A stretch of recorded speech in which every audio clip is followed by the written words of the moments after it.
Hello and welcome to another episode of नमस्कार और India and global left के एक और एपिसोड में आपका स्वागत है। अगर आप इस शो में नए हैं तो कृपया सब्सक्राइब बटन दबाएं। आप यूट्यूब मेंबर बनने, पैट्रन बनने या डिस्क्रिप्शन बॉक्स में दिए गए लिंक के जरिए थोड़ी सी राशि दान करने पर भी विचार कर सकते हैं। बिना किसी देरी के आइए आज रात के हमारे मेहमान लैरी जॉनसन का स्वागत करते हैं। लैरी सीआईए के पूर्व विश्लेषक और एक जाने माने राजनीतिक टिप्पणीकार हैं। Larry, India and global left में आपका फिर से स्वागत है। Welcome back to India and Global Left. Howdy, Earth. I forward to Milway Relois. Yeah, I wanted to start with Hamisruot Iran Sigrot Ni Cherna Seta. Therefore Hans Basilates in tea. तो शायद आप हम बताफाकफुल इन हम अमेरिक और Tehran के बीच कैन इसकिया मोर the US and Iran at this moment. Well, there's, let's call it a stalemate. खैर, इसे ईरान के पक्ष में बना गतिरोध कह सकते हैं। ट्रंप के इस दावे के बावजूद कि होर्मुज जलडमरूमध्य खुला है, ऐसा नहीं है। वह अब भी ईरान के नियंत्रण में है। अब संयुक्त राज्य अमेरिका ईरान से बाहर जाने वाले कुछ तेल शिपमेंट को रोक पा रहा है, सभी को नहीं, लेकिन कुछ को। और इसलिए अमेरिका की कार्रवाइयां वैश्विक अर्थव्यवस्था को और कमजोर कर रही हैं, क्योंकि वे यातायात के सामान्य प्रवाह को बाधित कर रही हैं। ईरान जहाज़ों को होर्मुज जलडमरूमध्य से आने और जाने देने के लिए पूरी तरह तैयार है, बशर्ते वे तथाकथित पर्शियन गल्फ स्ट्रेट अथॉरिटी के प्रोटोकॉल का पालन करें। यानी हर जहाज को कप्तान का नाम, जहाज के मालिक का नाम, जहाज का गंतव्य, उस पर मौजूद माल और चालक दल के सदस्यों की राष्ट्रीयताएं दर्ज करानी होंगी।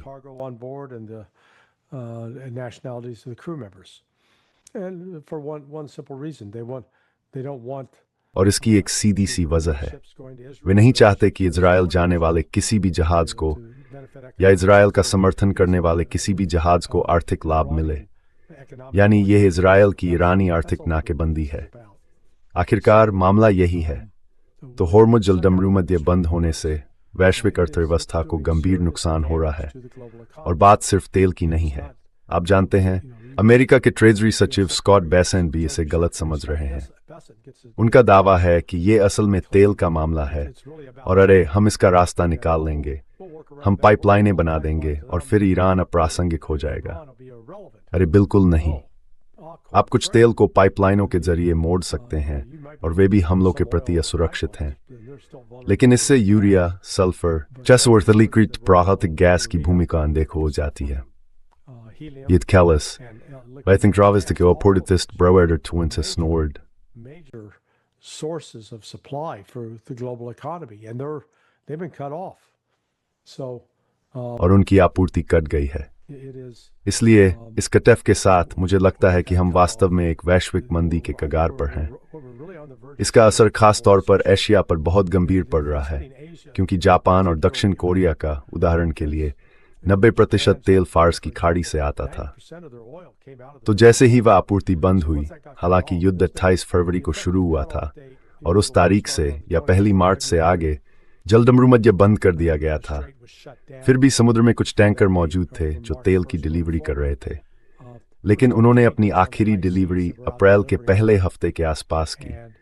जैसे ही ऐसा हुआ, तब कमी शुरू हो गई, और यही वजह है कि अब आप दुनिया भर में डीजल और विमान ईंधन की कमी देख रहे हैं, और फिलहाल इसका कोई त्वरित समाधान बिल्कुल नजर नहीं आ रहा है। and there's no quick solution on the horizon at all. From the US perspective, what are the America के नजरिए से इस युद्ध को जारी रखने की क्या प्रेरणाएं हैं, या फिर इसे खत्म न कर पाने के पीछे क्या कारण है? जबकि अमेरिका के भीतर ये युद्ध इतना अलोकप्रिय है और वैश्विक अर्थव्यवस्था को हो रहे नुकसान के साथ साथ अमेरिका को भी इतना आर्थिक नुकसान उठाना पड़ रहा है, अमेरिका को इस युद्ध से बाहर निकलने से क्या रोक रहा है? US from coming out of the war? The Zionist lobby, I would argue. Zionist lobby, मैं कहूँगा। ट्रम्प जायनिस्ट विचारधारा के प्रभाव में है और उसका बहुत बड़ा असर है। ये सिर्फ यहूदी नहीं है, ईसाई भी हैं। इसलिए इसे यहूदी धर्म का नाम देना उचित नहीं है। ये यहूदी धर्म नहीं है। ये जायनिस्ट सोच कि ईश्वर ने ये जमीन इज़राइल को दी है कि वहां कोई और नहीं रह सकता, कि इज़राइल के पास इस क्षेत्र से सभी अविश्वासियों को निकाल बाहर करने का एक पवित्र आदेश है। और अब तक ट्रंप की निष्ठाएं इसी तरफ रही हैं। और ये आप जानते हैं काफी विनाशकारी साबित हुआ है, क्योंकि इससे अमेरिकी सेना की बहुत बड़ी कमजोरी उजागर हुई है। ये भी सामने आया है कि अहम आपूर्तियां, मेरा मतलब है हथियार प्रणालियां, कम हो चुकी हैं और उन्हें फिर से ठीक करने की संभावना लगभग न के बराबर है, क्योंकि वे betyder fall lesen med ju that Paris to Chin sin through. Rare earth minerals that come out of China, and the Chinese have now restricted और अब चीन ने उन खनिजों तक अमेरिका की पहुंच सीमित कर दी है। तो आप जानते हैं अमेरिका ने, ट्रंप और उनकी टीम ने सोचा था कि ईरान को हराना आसान होगा। उन्हें लगा था कि व्यवस्था ढह जाएगी, कि अंदरूनी तौर पर बहुत बड़ा मतभेद है। ऐसा नहीं था। पश्चिम अब भी इस बारे में झूठ बोल रहा है कि उन प्रदर्शनों में कितने ईरानी मारे गए। अब आंकड़े 60,000 बताए जा रहे हैं। शुरुआत में ये करीब 5,000 था और फिर हर हफ्ते के साथ। मुझे नहीं पता कि भारत में मछुआरों को लेकर ऐसी कोई परंपरा है या नहीं, कि मछुआरे अपने पकड़ी हुई मछली के आकार के बारे में झूठ बोलते हैं। वे मछलियों की कहानियां सुनाने लगते हैं।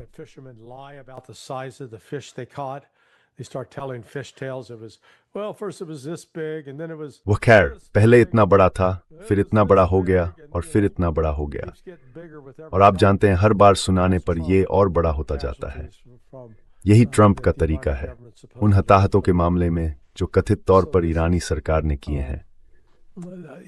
तो आप जानते हैं, मुझे नहीं लगता कि अमेरिका ने इस बात की योजना पर पूरी तरह विचार किया था कि अगर हम ये हमला करते हैं तो आगे क्या होगा, इसका वैश्विक आर्थिक बाजारों पर क्या असर पड़ेगा। मुझे नहीं लगता कि उन्होंने कभी इस बात को पूरी तरह ध्यान में रखा। उन्होंने इसे गणना में शामिल नहीं किया और अब वे इस पर ध्यान दे रहे हैं। दुनिया इसकी बहुत भारी कीमत चुका रही है। मेरा तर्क है कि हम पहले ही वैश्विक मंदी के बीच में हैं।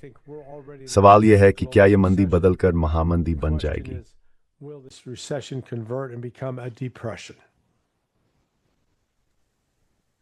And Larry, how would you describe the current state of और लैरी, between आप अमेरिका और इज़राइल के रिश्ते की मौजूदा स्थिति को कैसे बयान करेंगे, खासकर जब हमने इज़राइल के मुद्दे पर अमेरिका के भीतर इतने विभाजन देखे हैं, डेमोक्रेट्स के अंदर भी और अब रिपब्लिकन्स के अंदर भी, या फिर व्यापक तौर पर कहें तो दक्षिणपंथ और वामपंथ दोनों के भीतर। इज़राइल के मुद्दे पर ये खेमे बंट रहे हैं और जाहिर है नरसंहार के बाद इज़राइल की कुल लोकप्रियता या उसके लिए समर्थन बुरी तरह गिर गया है। इसमें अमेरिका का यहूदी समुदाय भी शामिल है। कुछ महीने पहले जॉन मीयरशाइमर ने यह बात कही थी कि अमेरिकी इतिहास में यह पहली बार है जब अमेरिकी शासक प्रतिष्ठान के भीतर इज़राइल पर बहस सार्वजनिक रूप से सामने आने लगी है। उनका इशारा बेंजामिन नेतन्याहू पर जेडी वेंस की टिप्पणियों की ओर था। तो इस समय अमेरिका और इज़राइल के रिश्ते को आप कैसे देखते हैं? कृपया हमें अपना आकलन बताइए। sense of how you see the relationship between US and Israel at this point in time? Yeah, no, it is. This has been a हाँ नहीं, ये एक निर्णायक मोड़ रहा है।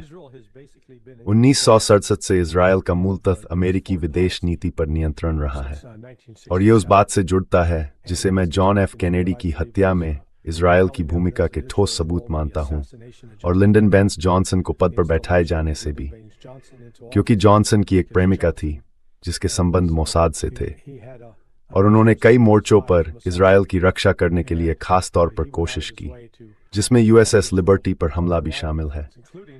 उन्होंने ये सुनिश्चित किया कि उससे जुड़ी सारी जानकारी दबा दी जाए और इज़राइल ने अब तक वर्षों से उस प्रभुत्व का आनंद लिया है। अब भले ही जायनिस्ट लॉबी थॉमस मैसी को हटाने और उन्हें प्राइमरी चुनाव में हराने में कामयाब रही, उन्होंने बहुत भारी रकम खर्च की, लेकिन अब जो हुआ है उसने रिपब्लिकन पार्टी और मैगा आंदोलन के भीतर एक वास्तविक विभाजन पैदा कर दिया है।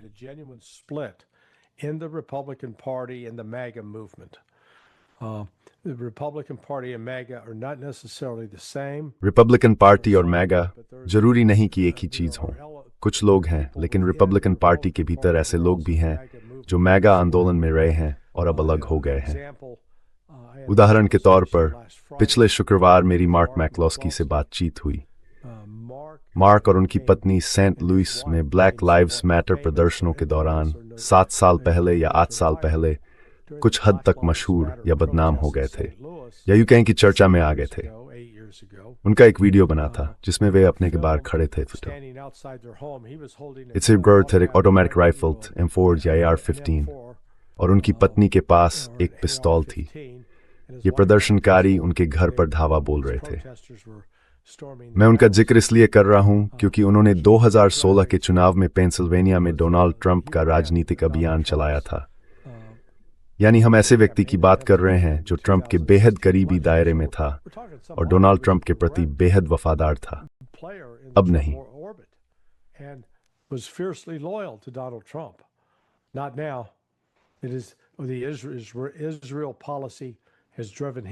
इजराइल नीति ने उन्हें भी दूर कर दिया है और दूसरों को भी। इसलिए ये वास्तव में रिपब्लिकन पार्टी को ऐसी स्थिति में ले आती है जिसकी तुलना में शायद इसमें 1854 से कुछ समानताएं हों करता हूं। उस समय स्टीफन डगलस ने कैंसस नेब्रास्का एक्ट पारित कराया था, जिसका मूल मकसद उस चीज को पलटना था जिसे तब मिसौरी समझौता कहा जाता था। यानी मूल रूप से ये कहा गया था कि लुइजियाना परछेद से अलग किए जा रहे उन राज्यों में आगे गुलामी नहीं होगी। खैर, इससे उस समय की प्रमुख पार्टी यानी व्हिग पार्टी के भीतर भारी तूफान खड़ा हो गया। डेमोक्रेट्स थे, एंड्रयू जैक्सन के डेमोक्रेट्स, और व्हिग पार्टी थी। फ्रैंकलिन पियर्स भी इसमें शामिल लोगों में से एक थे। नतीजतन रिपब्लिकन पार्टी उभर कर आई। उससे पहले उसका अस्तित्व नहीं था और मुद्दा विभाजन का कारण सी व गुलामी था।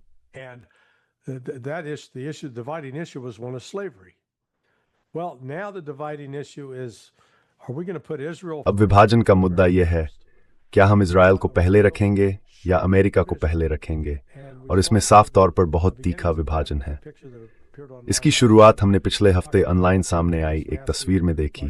टकर Carlson, Thomas Massie, Marjorie Taylor Greene, Joe Kent Republican Party के विकल्प के तौर पर एक नई तीसरी पार्टी बनने की चर्चाएं चल रही हैं, और नवंबर के चुनाव में रिपब्लिकनों के लिए चीजें कितनी खराब होती हैं, इस पर यह तय होगा कि क्या वह सचमुच एक व्यवहार्य विकल्प बनती है या नहीं।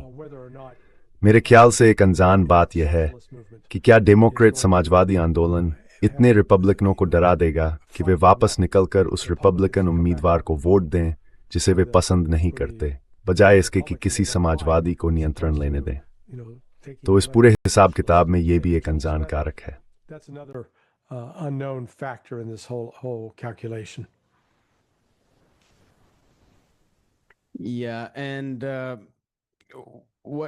हाँ, और आपका क्या आकलन है कि अमेरिकी राजनीति पर अब तक जो प्रभाव इजराइल का रहा है उसका लाभ उसे कब तक मिलता रहेगा? आपका क्या अनुमान है? What is your speculation?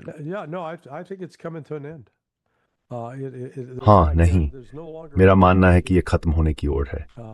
अब इसकी कोई गारंटी नहीं रही। मुझे लगता है कि इस नवंबर का चुनाव आखिरकार ये संदेश देगा कि वह बांध टूट चुका है, क्योंकि इजरायलियों ने AIPAC की सीमाओं को पहचान लिया है और अब उन्होंने सोशल मीडिया के क्षेत्र में उतरने की कोशिश की है।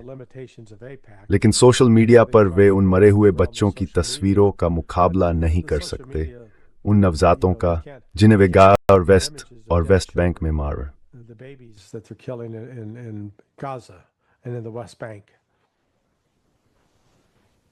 चार्ल्स फ्रीमैन ने कुछ हफ्ते पहले इस कार्यक्रम में यह तर्क दिया था कि क्षेत्र में अमेरिकी ठिकानों को जिन कमजोरियों का सामना है उसे देखते हुए विडंबना यह है कि अमेरिका अब इस क्षेत्र में अपने सैन्य लक्ष्यों के लिए वास्तव में इजराइल पर ज्यादा निर्भर हो सकता है, क्योंकि उसके ठिकानों को लगातार इजराइल की ओर पीछे हटना पड़ रहा है। अमेरिका के सैन्य औद्योगिक तंत्र की इजराइल पर इस बढ़ती निर्भरता को आप कैसे देखते हैं? चाहे मुनाफा बनाए रखने के लिए उसे इजराइल को लगातार ज्यादा हथियार बेचने पड़े या पश्चिम एशिया में अपनी भौतिक संपत्तियों की वास्तव में रक्षा करनी पड़े।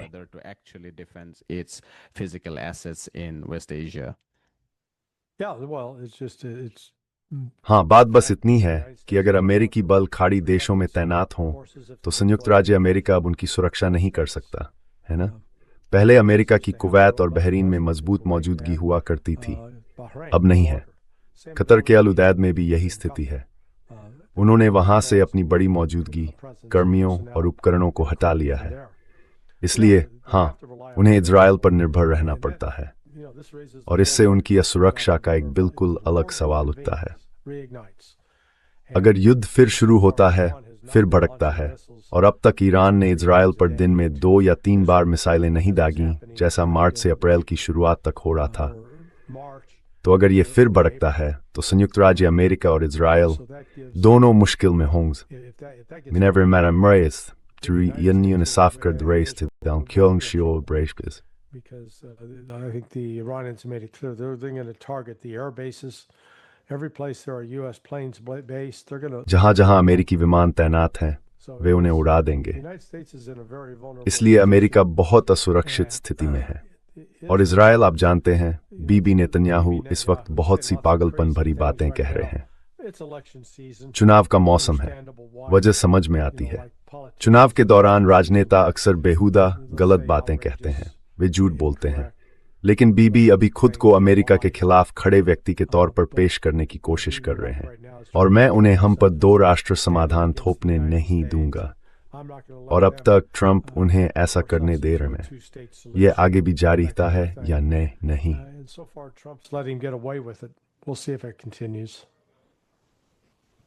You mentioned about Iran not attacking Israel. आपने कहा कि ईरान ने इजरायल पर सीधे उस स्तर पर हमला नहीं किया जिस स्तर पर वह किसी समय कर रहा था। लेकिन मैं एक बड़े अवलोकन पर आपकी टिप्पणी जानना चाहता हूं, जो कई लोगों ने है और जो शायद उलझन पैदा करता है। वह यह कि इजरायल ईरानी हमलों का कोई बड़ा निशाना नहीं रहा है। अब ये सही है या गलत? क्योंकि ये बात युद्ध की मुख्यधारा की ज्यादातर कवरेज पर आधारित है। खाड़ी देशों पर ईरानी हमलों की तुलना में इजरायल पर उतने हमले नहीं हुए हैं, चाहे ये बात सही हो या नहीं। और अगर ये सही है तो आप इस रणनीति को कैसे बताएंगे?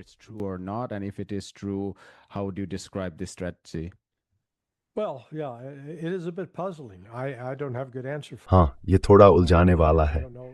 मेरे पास इसका अच्छा जवाब नहीं है। मुझे नहीं पता कि ईरान का फैसला यह था कि वे इजरायल को इतना नुकसान पहुंचाने का जोखिम नहीं लेना चाहते थे कि इजरायल खुद को परमाणु हथियार इस्तेमाल करने के लिए मजबूर समझे, और वे इस बात से संतुष्ट थे कि बस अमेरिका को फारस की खाड़ी से बाहर धकेल दिया जाए। तो वे इसमें सफल रहे हैं। ईरान इस मामले में सफल रहा है। आप जानते हैं, उन्होंने महत्वपूर्ण ठिकानों से अमेरिकी बलों को वास्तविक तौर पर बाहर निकाल दिया है, या कहें कि उनकी वास्तविक वापसी करा दी है। शुरू में उन्हें लगा था कि वे जॉर्डन में सुरक्षित हैं, जैसे मुवाफक सल्ती बेस और प्रिंस हसन बेस। नहीं, वहां भी उन पर जबरदस्त हमला हुआ। तो अब वे पीछे हटकर इजरायल में आ गए हैं और वहां वे असुरक्षित हैं। लेकिन मैं ईरानी जनरल स्टाफ की सोच नहीं समझता। अगर मैं इसका निर्देशन कर रहा होता तो मैं तुरंत प्राथमिकता देता कि इजरायल में विमानन ईंधन के भंडारण स्थलों पर हमला किया जाए, खासकर एयर बेसों पर, और अश्दोद और हाइफा में बची हुई 2 रिफाइनरियों को नष्ट किया जाए।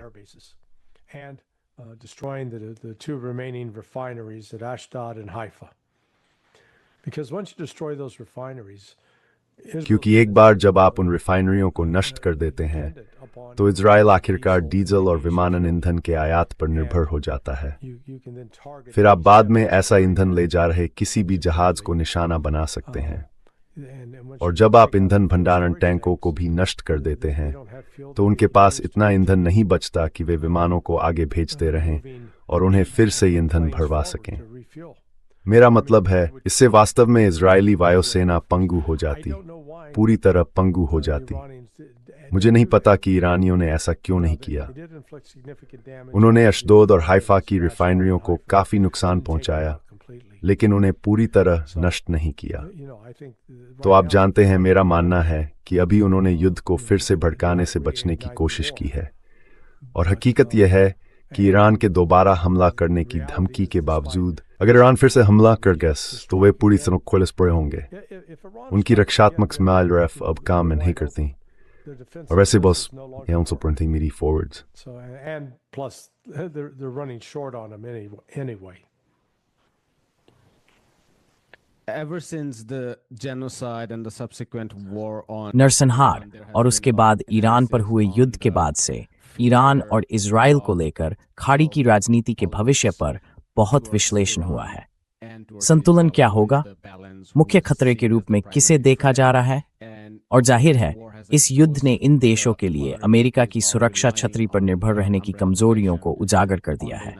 वहीं अमेरिकी ठिकानों पर ईरान के हमले को देखते हुए ईरान के प्रति अविश्वास भी है, लेकिन चूंकि ये ठिकाने इन क्षेत्रों में मौजूद रहे हैं इसलिए ये क्षेत्र भी हमलों की चपेट में आए हैं। तो भविष्य में वे इन संबंधों के बीच संतुलन कैसे बनाएंगे, इस पर काफी चर्चा हुई है। और इसी बीच हमने पाकिस्तान, तुर्की और सऊदी अरब के रक्षा समझौते को देखा है। तो मैं जानना चाहूंगा कि आपकी व्याख्या क्या है? ये किसके खिलाफ है?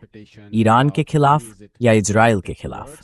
और इस रक्षा समझौते का संभावित दायरा क्या है? Scope probably of this defense pact. Okay, so Terry, हो कपर इस पे बात करने की नसाब उसे कर्पस थी। ये निजी सवाल, लेकिन क्या आप मुस्लिम हैं? Are you Muslim? नहीं। Okay, so ठीक है, क्योंकि अगर आप वहां होते तो मेरा अगला सवाल ये होता कि आपके हिसाब से रियाद के बजाय मक्का में उस संधि, उस समझौते पर हस्ताक्षर होने का क्या महत्व था? क्या आपको लगता है कि यह महत्वपूर्ण था? Do you think that was significant? Yeah, that's because the statements हाँ, were क्योंकि also, बयान ये भी थे कि हम इसे सुन्नी that गठबंधन के we रूप में don't नहीं want दिखाना to चाहते, disappear as a लेकिन Sunni फिर भी alliance. उन्होंने ऐसा किया। Yet they did. तो एक तरफ So, अधिकारियों ने on कहा one कि ये hand, सुन्नी they said गठबंधन that this नहीं is है, not शायद ईरान की Sunni सीधी दुश्मनी alliance, मोल न probably लेने के to लिए। not और involve साथ ही direct उन्होंने hostility रियाद from के बजाय Iran. मक्का को चुना। And at the same time, they did choose Mecca over Riyadh. So Yeah. I've taken to हाँ, तो मैं इसे मेटो कहने लगा हूँ, Middle East Treaty Organization, MATO, MATO. यानी उन्होंने जो मेटो आंदोलन शुरू किया है, इस पर कुछ समय से काम चल रहा था। जून में जब स्विट्जरलैंड में MOU को लेकर अमेरिका और ईरान की बैठक हो रही थी, तब उन्होंने मिस्र, तुर्की, सऊदी अरब और पाकिस्तान के विदेश मंत्रियों की बैठक काहिरा में बुलाई थी। और मेरा मानना है कि वहां चर्चा इसी मेटो आंदोलन, इस मेटो संगठन के गठन को लेकर हुई थी।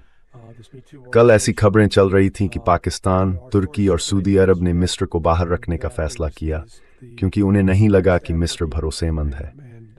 मिस्र को ऐसा देश माना गया जो अमेरिका को जानकारी बेचने और अंदरूनी कामकाज को उजागर करने के लिए तैयार हो सकता है। and expose sort of the internal workings. Now, we know that the Saudis already had. अब हम जानते हैं कि सऊदी अरब का पाकिस्तान के साथ पहले से ही एक रक्षा समझौता था। खबरों के मुताबिक उस पर पिछले सितंबर में हस्ताक्षर हुए थे। उसमें कहा गया था कि सऊदी अरब पर हमला पाकिस्तान पर हमला माना जाएगा, लेकिन उसके बाद से सऊदी अरब और हूतियों के बीच हमले हुए हैं, और किसी भी मौके पर पाकिस्तानियों ने आकर यही कहा, हम जा रहे हैं, हम सऊदी अरब के साथ खड़े हो रहे हैं, हम हूतियों पर हमला करने वाले हैं। उन्होंने ऐसा नहीं किया। फिर इस समझौते पर हस्ताक्षर होने के बाद मेरा मानना है कि इस पर पिछले शुक्रवार को हस्ताक्षर हुए थे, शायद गुरुवार को, हूतियों ने और इराक के पॉपुलर मिलिशिया फ्रंट ने सऊदी अरब के भीतर ठिकानों पर आगे भी हमले किए हैं। और फिर भी न तुर्कों ने और न पाकिस्तानियों ने उठकर कहा, अरे ये उस समझौते का उल्लंघन है। This violates that agreement. We're gonna fight now on behalf of Saudi Arabia. अब हम सऊदी अरब की ओर से लड़ने जा रहे हैं। तो इससे मुझे ये समझ आता है कि ये इस्लाम के लिए एक वास्तविक युद्ध संघ है, सिर्फ सुन्नियों का नहीं बल्कि शियाओं का भी। इसके कुछ संकेत हमें दो अलग अलग टिप्पणियों से मिले। एक विदेश मंत्री अरागची की थी और दूसरी, मेरा ख्याल है, इस्माइल बघाई की, या फिर संसद के स्पीकर गालिबाफ से जुड़े किसी व्यक्ति की। इन सभी ने इस समझौते का स्वागत किया। तो वे इसे उस बात की परिणति के रूप में देख रहे हैं जिसकी अपील व्लादिमीर पुतिन ने की थी, और फिर चीन के विदेश मंत्री वांग यी ने भी। पुतिन ने यह बात 27 अप्रैल को कही थी, विदेश मंत्री अरागची के साथ बैठक के बाद। और वांग यी ने अरागची से बीजिंग में मुलाकात के एक हफ्ते बाद ये कहा था। पुतिन और चीन दोनों की सुरक्षा डेचे गुमेंग थी। And the Chinese called for a new security architecture. So this, let's call it what तो तुर्कों, सऊदियों और पाकिस्तानियों ने जो किया उसे यही कहें कि उन्होंने एक नई सुरक्षा व्यवस्था की नींव रखी है जिसे आगे विकसित किया जाएगा। इसकी प्रकृति इस्लामी होगी और ये पश्चिम पर निर्भर नहीं होगी। अब खास तौर पर तुर्की की बात करें तो इससे वह एक दिलचस्प स्थिति में आ गया है। इस समय तुर्की को इजराइल से मौखिक धमकियों का सामना करना पड़ा है। इजराइल ने बिल्कुल साफ कहा है, ईरान से निपटने के बाद हम तुम्हारे लिए आएंगे। अब अगर आप तुर्क हैं तो आपको यह सवाल पूछना होगा, ठीक है, हम नाटो का हिस्सा हैं, तो अगर इजराइल हम पर हमला करता है, नाटो हमें इजराइल से बचाने के लिए खड़ा होगा, है ना? और मुझे लगता है कि उन्होंने सही निष्कर्ष निकाला है। नहीं, वे नहीं होंगे। वे पलक झपकते ही आपका साथ छोड़ देंगे। इसलिए सऊदी अरब और पाकिस्तान के साथ ये गठबंधन करके तुर्की ने अब अप्रभावी रूप से परमाणु हथियार क्षमता हासिल कर ली है। वो उसकी अपनी क्षमता नहीं है, लेकिन पाकिस्तान के साथ उसके गठबंधन के जरिए वो उसकी क्षमता है।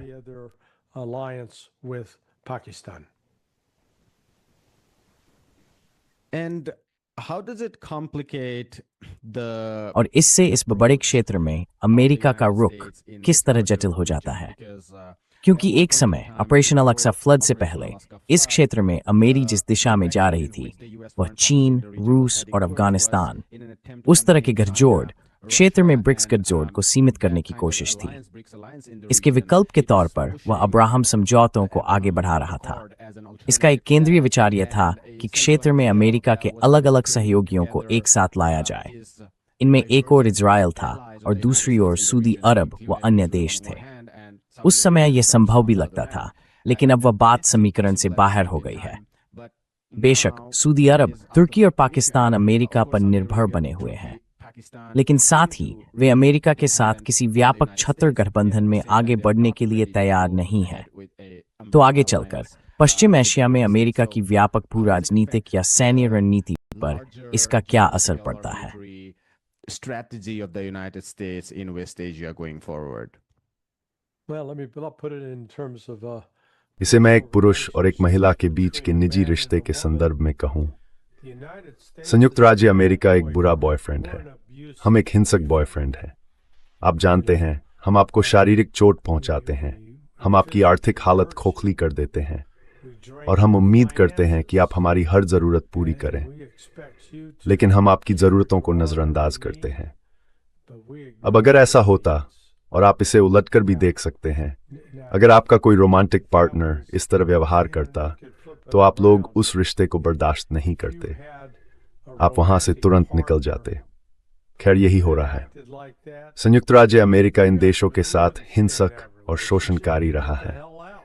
एक तरफ हम कहते हैं, अरे आपको हमारी अमेरिकी ट्रेजरी प्रतिभूतियां खरीदनी होंगी, आपको हमारा कर्ज वित्त पोषित करना होगा ताकि हम जो चाहें खर्च कर सकें, बिना इस बात की सचमुच चिंता किए कि उसे वापस कैसे चुकाएंगे, और उसी समय आपको हमारे गठियार भी खरीदने होंगे। And at the same time, you got to buy our crappy weapons. You're going to spend billions of dollars on them, put money in the pockets of our. आप उन पर अरबों डॉलर खर्च करेंगे, हमारे रक्षा उद्योग की जेबों में पैसा डालेंगे, लेकिन जब आप युद्ध में उतरेंगे तब पता चलेगा कि वे हथियार उतने अच्छे से काम नहीं करते। और हाँ, हमारे ट्रेजरी बिल खरीदते रहिए ताकि हमें वित्तीय रूप से जिम्मेदार न बनना पड़े, और जब आप पर हमला होगा तो हाँ, हम आपके साथ हैं, हम आपकी रक्षा करेंगे। फिर उन पर हमला होता है, न सिर्फ उनकी रक्षा नहीं होती, बल्कि वे बुरी तरह तबाह हो रहे होते हैं, और वे अपनी अहम वित्तीय संपत्तियां और संसाधन खो रहे होते हैं। तो अब सचमुच लोग पीछे हटकर कह रहे हैं, इन अमेरिकियों के साथ ये रिश्ता इसके लायक नहीं है। और टैरिफ का इस्तेमाल और आर्थिक प्रतिबंधों का इस्तेमाल, अमेरिका पहले इससे बच निकलता था जब वित्तीय दुनिया में वही एकमात्र बड़ा खिलाड़ी था।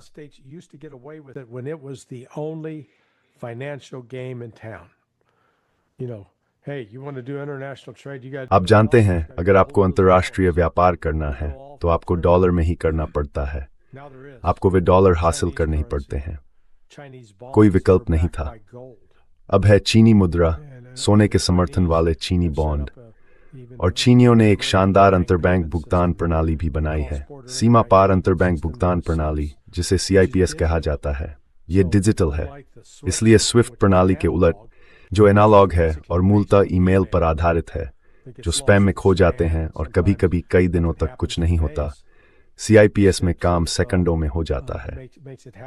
तो ये उभरती हुई नई अंतर्राष्ट्रीय वित्तीय व्यवस्था पुराने अमेरिकी पेट्रोडॉलर और अमेरिकी आर्थिक प्रभुत्व के टूटने का मेल है, जो दुनिया को बदलना शुरू कर रहा है।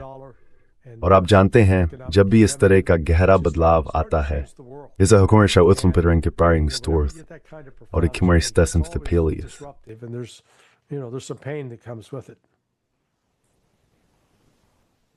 Yeah, talking about the military industrial complex, I also हाँ, wanted to have सैन्य a औद्योगिक गठजोड़ की बात करते हुए मैं यूक्रेन रूस या नाटो रूस युद्ध पर भी एक अपडेट चाहता था।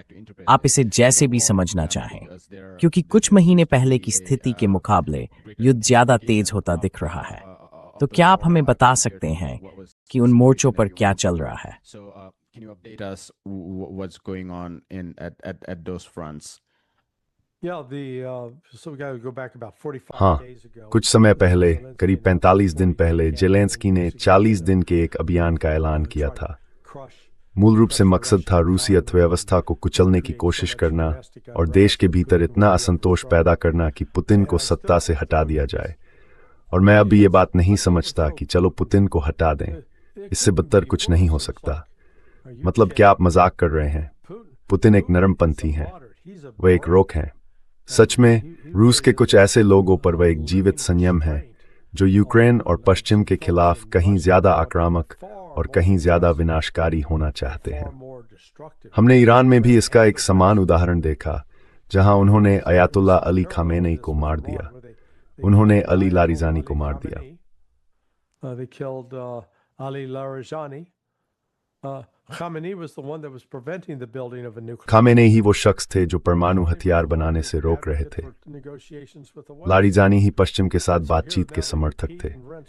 और अब वे फिर वही बेवकूफाना नीति दोहरा रहे हैं कि चलो व्लादिमीर पुतिन को हटाने की कोशिश करें, बिना ये समझे कि पुतिन कोई दुष्ट तानाशाह नहीं है।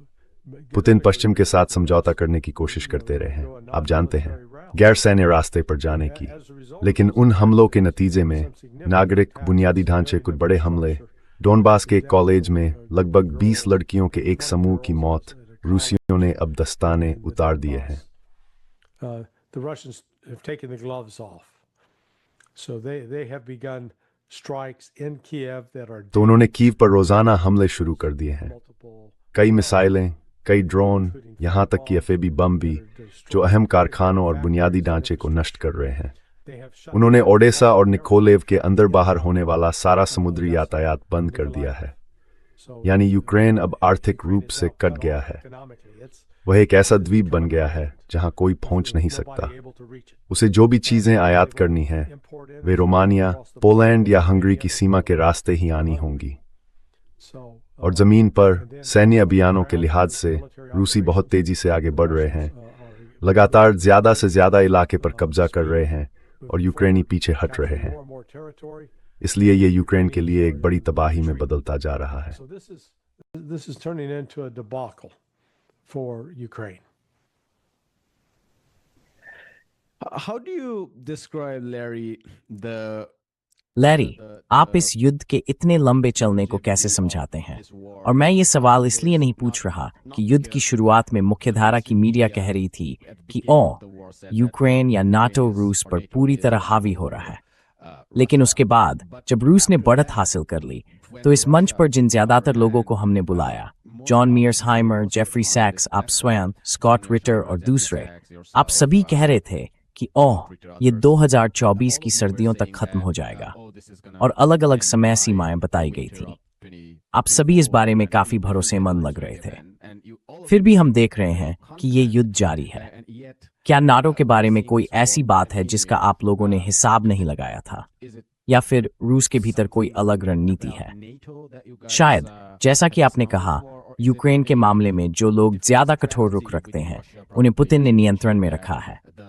क्या रूस के भीतर रणनीति में यही अंतर इस युद्ध के इतने लंबे चलने को समझा सकता है? that can explain the sort of longevity of the war. Yeah, no, I admit to I made some हाँ नहीं, assumptions early on. मैं मानता हूं कि शुरुआत में मैंने कुछ गलत अनुमान लगाए थे। मुझे लगा था कि पहली बात, रूस ने कहीं ज्यादा बड़ी सैन्य ताकत तैनात की है और वो ज्यादा आक्रामक रणनीति अपनाने वाला है। लेकिन आप जानते हैं उन्होंने जो किया है उसमें उनके उद्देश्य वास्तव में नहीं बदले हैं। इसे एक विशेष सैन्य अभियान कहा गया था, जिसका मतलब था कि रूसी समाज की पूरी लामबंदी नहीं हुई। रूसी अर्थव्यवस्था को युद्ध प्रयासों के लिए पीछे नहीं करना पड़ा। रूसियों ने अपनी रणनीति और तरीका बदला। मेरा मतलब है, वास्तव में शुरुआत में उनकी रणनीति काम कर रही थी।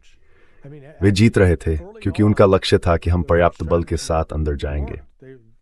वे करीब 1,30,000 सैनिकों के साथ गए थे और an evergreen tour बातचीत में towards मजबूर बोर्ड्स रोज Ukraine to the table to negotiate, which happened, and they actually had a deal.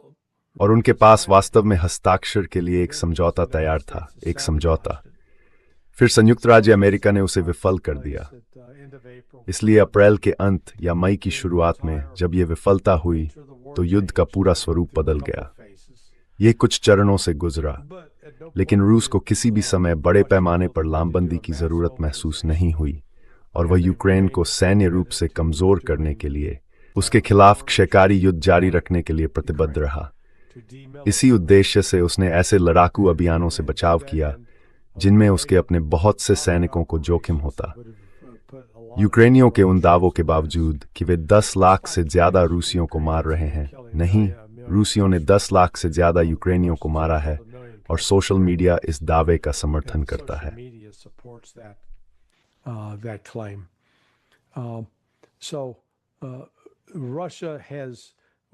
रूस ने मेरेडवैक्स दिस्पिन बंदे सितंबर का मुसलमान लामबंदी की कि पहली बात, उन्हें ज्यादा सैनिकों की जरूरत थी। कई मौजूदा कॉन्ट्रैक्ट सैनिकों के अनुबंध खत्म हो गए थे और वे चले गए।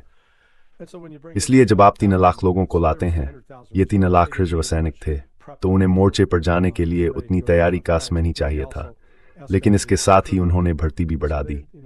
वे औसतन हर महीने करीब 40,000 नए सैनिक भर्ती कर रहे हैं। 2026 की पहली छमाही में वे 2 लाख से ज्यादा लोगों को पहले ही भर्ती कर चुके और साल के अंत तक आप जानते हैं और करीब 2 लाख हो जाएंगे। पुतिन ने समय के साथ सेना के विस्तार की मंजूरी दी है। अब वास्तविक संख्या के हिसाब से उसकी कुल ताकत करीब 16 लाख है। 2023 में करीब 8 लाख थी। In 2022, it was about 800,000. So they've almost doubled the size of. इस तरह उन्होंने उपलब्ध सक्रिय सैन्य कर्मियों की संख्या लगभग दोगुनी कर दी है। अब उनके पास बहुत बड़ा रिजर्व बल है जिसे वे बुला सकते हैं, लेकिन उसके लिए युद्ध की स्थिति चाहिए होगी और उन्होंने उसे सक्रिय नहीं किया है। साथ ही जैसा कि आप कह रहे हैं, नाटो यूक्रेन को लड़ाई में बनाए रखने के लिए सचमुच अरबों डॉलर के संसाधन झोंक रहा है। और 2023 के दौरान रूस वास्तव में सिर्फ एक ही आक्रामक मोर्चे पर कार्रवाई कर पाया, वह बाखमुत में था। फिर उस साल के अंत में बाखमुत गिरने के बाद उन्होंने अपना रुख अवदीयवका की ओर कर लिया और ये 2023 से बढ़कर 2024 तक चला। फिर 2024 के अंत तक वे कुर्स्क पर यूक्रेनी घुसपैठ को पीछे धकेल रहे थे और उन्होंने पोक्रोव्स्क पर भी दबाव बनाना शुरू कर दिया। तो 2025 की शुरुआत तक उन्होंने पोक्रोव्स्क का काम पूरा कर दिया। So by early 2025, they'd finished Pokrovsk. Now in 2026, what we're seeing are offensive. अब 2026 में हम कम से कम 7 दिशाओं में आक्रामक अभियान देख रहे हैं। उत्तर में चेरनिहिव, उत्तर में सूमी, पश्चिम से पूर्व की ओर जाएं तो चेरनिहिव, सूमी, खार्किव, फिर नीचे दोनेत्स्क और उसके बाद द्निप्रोपेट्रोव्स्क, जापोरिजिया, खेरसोन। तो वे इन सभी मोर्चों पर सक्रिय हैं, ज्यादा ताकत और तेजी के साथ अभियान चला रहे हैं और लगातार अधिक इलाके पर कब्जा कर रहे हैं। इसलिए हाँ, मुझे लगता है कि अब हम उस मोड़ पर हैं जहां यूक्रेन के लिए अंतिम चरण सामने आ सकता है। वे इसे जारी नहीं रख सकते। उनके पास पर्याप्त सैन्यकर्मी नहीं है और हथियारों व आपूर्ति की भी कमी होने वाली है। अगर किसी और वजह से नहीं, तो सिर्फ उस नाकेबंदी के कारण जो अब काला सागर में लागू कर दी गई है।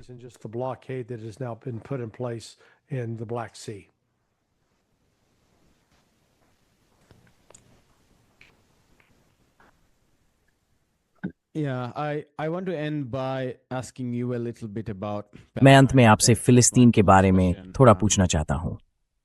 यही मेरा आखिरी सवाल है। पश्चिम एशिया में चल रहे सभी युद्धों के असर को आप कैसे देखते हैं? इसका फिलिस्तीन के प्रतिरोध आंदोलन पर क्या प्रभाव पड़ा है? क्योंकि सतह पर देखें तो फिलिस्तीन के बारे में हम जो खबरें हर दिन पढ़ते हैं वे बहुत निराशाजनक होती हैं। फिर भी फिलिस्तीन पर नजर रखने वाले कई विश्लेषक कहते हैं कि इजराइल नियंत्रण खो रहा है। अमेरिका के भीतर इजराइल की कम होती लोकप्रियता को देखते हुए वो बहुत बड़ा जोखिम ले रहा है। वह अपनी क्षमता से ज्यादा कुछ अपने हाथ में ले रहा है।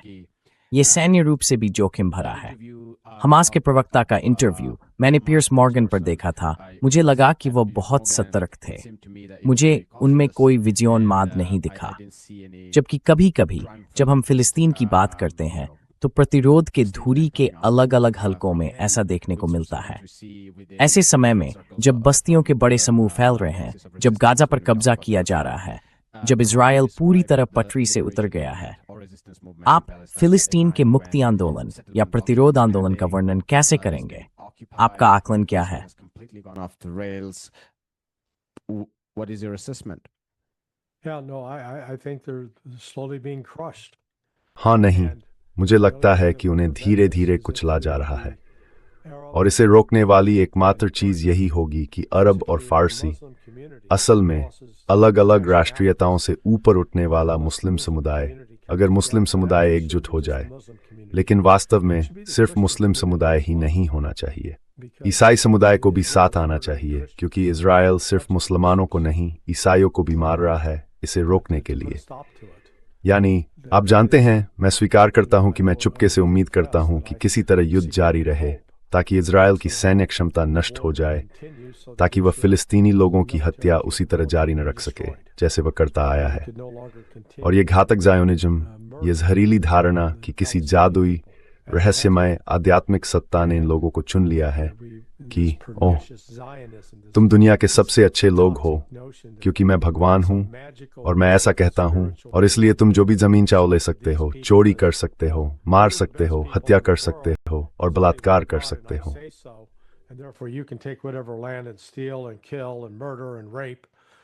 It's okay because you're my people. Well, that ये ठीक है क्योंकि तुम मेरे लोग हो।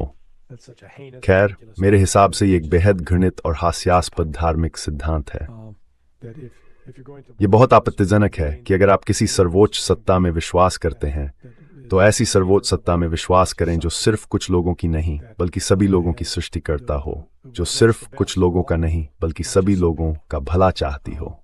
so that is तो आप जानते हैं, यही मुझे इससे असली समस्या है कि दुनिया, खासकर मुस्लिम नेता एर्दोआन और MBS जैसे लोग और कुछ हद तक ईरान भी अब भी चुपचाप खड़े हैं।